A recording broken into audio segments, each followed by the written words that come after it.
따라서 남성이 피임 도구를 고의적으로 훼손을 시켜 피해 여성을 임신시켰다면 이 임신시킨 행위 자체가 상해가 되지는 않겠지만 성폭력은 될 수 있지 않을까라는 생각이 듭니다.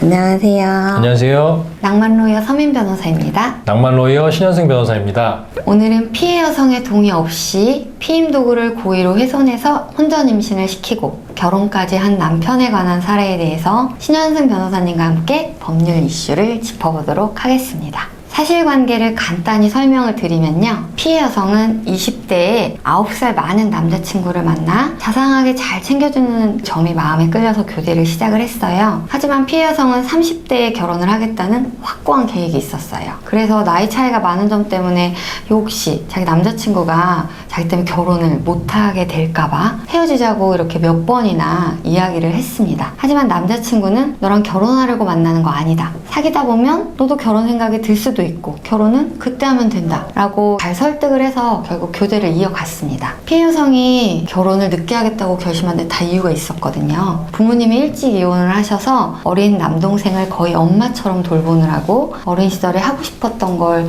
잘 못하면서 그렇게 생활한 것도 있었고, 그래서 20대에는 돈도 벌고 그동안 자기가 누리지 못한 것도 좀 마음껏 누려보고 싶어서 늦게 결혼을 하고 싶었던 마음이 크게 작용을 했던 것 같아요. 이런 이유를 당시 남자친구도 너무 잘 알고 있었거든요. 하지만 이 남자친구는 처음에 배려해줬던 그런 태도랑은 조금씩 이렇게 태도가 변해가는데요. 주변 친구들 결혼 이야기를 하거나 이러면서 결혼하자고 계속 쫄랐고, 급기야는 교제한 지 1년 되는 날에 친구들을 불러서 기념 파티를 하면서 깜짝 프로포즈를 하는데요. 이 여자들이 이렇게 깜짝 프로포즈, 전혀 예상도 못하게 하는 이 깜짝 프로포즈 별로거든요. 근데 친구들 다 불러서 프로포즈하고 친구들이 결혼하라고 막 이렇게 아우성이면 거절하기 진짜 어려운 상황이었을 거예요. 네. 그런데도 이 여성은 아주 지혜롭게 지금은 좀 어려운데 나중에 5년 지나면 내가 받아주겠다 얘기하면서 이 어려운 상황을 잘 벗어납니다. 그러던 중에 아주 청천벽력 같은 소식을 접하게 되는데요. 자기가 임신한 사실을 알게 되는 거예요. 근데 이분은 지금 남자친구가 계속 결혼하자고 요구하는데 거절하고 있는 상황이잖아요. 피임을 얼마나 신경을 썼겠어요. 누구보다도 피임에 신경을 썼는데 임신이라니. 너무 충격이 커서 이 충격에 막 빠져있는 피해 여성에게 남편이 이제 하는 말이, 콘돔이 완벽한 피임 도구는 아니다. 어렵게 찾아온 아이인데 이 선물 같은 아이 아니겠느냐. 우리 그냥 결혼해서 아이를 낳자. 이렇게 말을 합니다. 소중한 생명을 지울 수가 없어서 결국 피해 여성은 남편과 결혼을 하게 되고요. 신 변호사님, 네. 여기까지만 들어도 결혼 과정이 뭔가 좀 꺼림칙하지 않아요? 여기까지는 들어보니까 여기까지는 별로 꼬리표하지 않는 것 같아요. 여기까지는 있을 수 있는 일인 것 같아요. 여기까지는 뭐 주변에 있을 법한 이야기인 것 같고, 그래요? 사실 이제 그 다음부터가 이제 좀 중요한 이야기라고 생각을 합니다. 남편은 결혼 전에는 너무 자상했지만 결혼 후에는 180도로 태도가 돌변해서 집안일, 육아 등은 전혀 하지 않고 무뚝뚝하고 이기적인 남자로 변해버립니다. 피해 여성은 친구들과 자꾸 비교하면서 자신의 처지에 굉장히 힘이 들어 했는데요. 그러면서도 아이를 생각하면서 잘 참고 결혼 생활을 하고 있었습니다. 그러던 중에 혼전 임신에 숨겨져 있는 엄청난 비밀을 알게 됩니다. 피해 여성이 예전에 남편이 쓰던 휴대폰을 우연히 열어보게 되었는데요. 남편의 친한 후배가 주고받은 메시지 내용이 너무 충격적이었습니다. 당시 남편의 후배가 자신의 여자친구에게 결혼하자고 해도 계속 거절을 당하고 있었는데요. 남편에게 고민을 털어놓자 남편의 답변이 상상을 초월합니다. 나도 결혼했잖아. 임신을 하게 만들란 말이야. 여자들이 아무리 결혼하기 싫다고 거절해도 임신하면 어쩔 수 없어. 네 형수 봐봐라. 그렇게 결혼하기 싫다고 해다가도 이제 임신하니까 바로 결혼하지 않았냐. 뭐 한 방을 노려봐라. 이런 내용의 대화입니다. 피해 여성이 정신을 부여잡고 이제 대화를 끝까지 읽어보니까 남편은 후배에게 자세한 방법까지 알려주고 있었습니다. 피임 도구를 미리 훼손해라. 피임약은 몸에 안 좋으니 먹지 말라고 하면서 걱정하는 척을 하면 여자친구가 알아서 안 먹게 된다라고 말을 하였습니다. 이런 대화 내용을 보면서 피해 여성은 남편이 자신이 피임약을 먹을 때마다 몸에 안 좋으니 먹지 마라. 피임은 내가 신경 써서 잘 하겠다. 뭐 이러면서 항상 자신이 챙겨온 피임 도구만을 고집했던 것이 생각이 났고 4년 전 본인이 임신 사실을 알게 되면서 굉장히 충격을 받고 식음을 전폐하기까지 하였던 그 괴로웠던 기억들 그리고 현재 자신의 처지 이런 것들이 모두 오버랩 되면서 현재는 이혼까지 생각하고 있다고 합니다.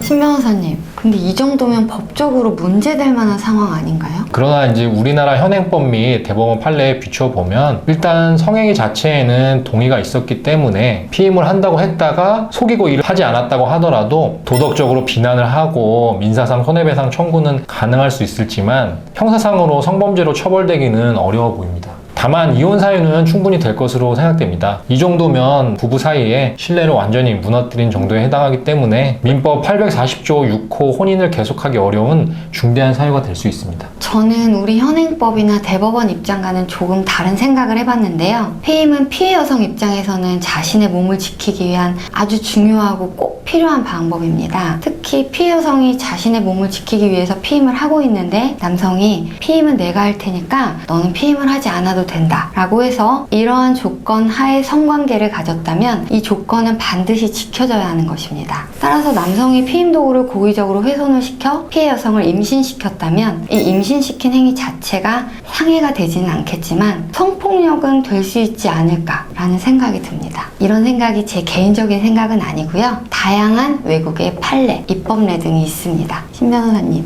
소개해 주시죠. 독일, 스위스, 그리고 캐나다 등에서는 이미 고의로 피임 도구를 훼손시키거나 피임 도구를 쓰기로 하고 쓰지 않는 행위, 이를 스텔싱이라고 하는데요. 이러한 행위를 새로운 유형의 성폭력으로 보고 처벌을 강화해 오고 있습니다. 2021년 10월에는 미국 캘리포니아주에서 스텔싱이 성폭행에 해당한다는 내용을 민법에 추가함으로써 스텔싱 피해자에게 가해자를 상대로 징벌적 손해배상 소송을 제기할 수 있는 기회를 주었고요. 2022년 7월에는 캐나다 대법원이 이를 성폭행으로 처벌할 수 있다고 결론을 내린 바 있습니다. 반면에 우리나라에서는 현행법으로 비동의 간음죄가 규정이 되어 있지 않기 때문에 이런 스텔싱을 강간죄 등 성폭력 범죄로 검토하기는 어렵다는 것이 주류적인 입장입니다. 다만 국내에서도 2021년에 스텔싱 행위에 대한 민사상 책임이 처음으로 인정되는 하급심 판결은 있었습니다. 하급심 판결은요, 피임을 하기로 약속을 하고 성행위를 하기로 했는데 약속을 지키지 않고 성행위를 하게 된 거예요. 이런 성행위 자체만으로, 그리고 임신의 결과까지 이르지 않다고 하더라도 이 행위 자체에 대해서 정신적인 손해배상이 인정이 된다라는 그 판결입니다. 또한 성폭력을 인정하는 이런 국외의 흐름에 따라 2021년 국회에서 피임 도구를 사용하는 것처럼 상대방을 속이거나 이를 동의 없이 제거, 훼손하는 행위를 처벌하는 성폭력 처벌법 개정안을 발의를 했어요. 하지만 아직 개정에까지는 이르지 못한 상태입니다. 하지만 앞서 말씀드린 것과 같이 이러한 행위는 이혼 사유는 될 수 있습니다. 피해 여성의 처지나 살아온 환경에 비추어 볼 때 결혼, 임신이 피해 여성에게 어떤 의미인지 누구보다도 잘 알고 있을 남편이 피임 도구를 고의적으로 훼손시켜가며 자신을 임신시켰다는 사실을 알게 되었다면 충격은 정말 이루 말할 수 없을 만큼 끔찍할 것 같아요. 이런 사실을 알게 된 후에도 온전히 남편을 신뢰하면서 결혼 생활을 유지한다는 것은 피해 여성 입장에서는 정말 쉽지 않은 일일 것 같습니다. 다시 한번 말씀드리지만 이혼 사유는 충분히 될 수 있습니다. 다만 아이가 아직 어리고 다른 여러 사정들을 고려를 할 때 이혼을 하겠다는 결심 또한 쉽지 않을 수도 있으실 것 같습니다. 스텔싱이 민사상 손해배상 청구가 인정이 된다거나 이혼 사유가 되는 것만으로는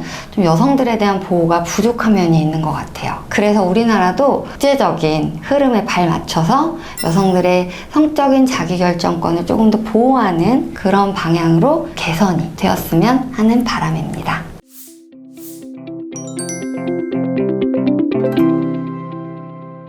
오늘은 피임 도구를 고의로 훼손시키는 행위를 통해 혼전 임신을 계획하고 실행한 남편의 행위가 과연 이혼 사유가 될 수 있는지, 성범죄로 처벌될 수 있는지에 관하여 이야기를 나눠봤습니다. 오늘 내용이 유익하셨다면 구독, 좋아요 부탁드립니다. 감사합니다.